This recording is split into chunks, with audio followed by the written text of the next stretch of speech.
Assalamualaikum warahmatullahi wabarakatuh. Sampurasun. Hadirin sim kuring dipihormat. Langkung tipayun mangga urang sanggakeun puji sinareng syukur ka Gusti Allah Subhanahu wa taala.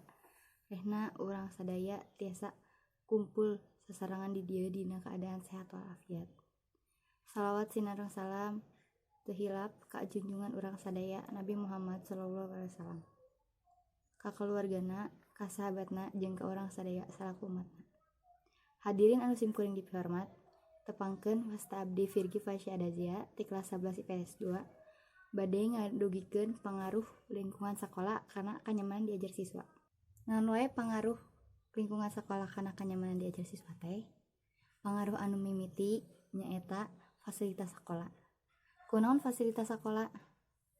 Kusabab upami fasilitas sakolana henteu cekap atanapi henteu saluyu sareng standar secara umum sanaos nalika urang diajar ge moal karasa nyaman. Tuluy pangaruh anu kadua nyaeta kebersihan lingkungan sakola. Kunaon kebersihan lingkungan sakola? Kusabab kebersihan teh penting pisan. Upami lingkungan sakolana kotor nalika urang diajar ge moal nyaman. Jadi pangaruh lingkungan sakola kana kanyamanan diajar siswa teh dua anu mimiti fasilitas sakola. Tuluy anu kadua nyaeta kebersihan lingkungan sakola.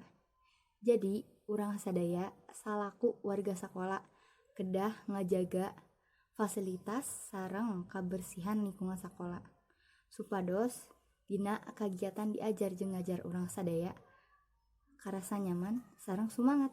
Hadirin nu sim kuring dipihormat, sikap sakitu kapihatur pamukas ti abdi.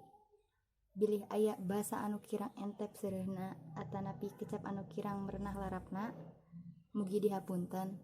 Hatur nuhun kana prasastanana. Wassalamualaikum warahmatullahi wabarakatuh.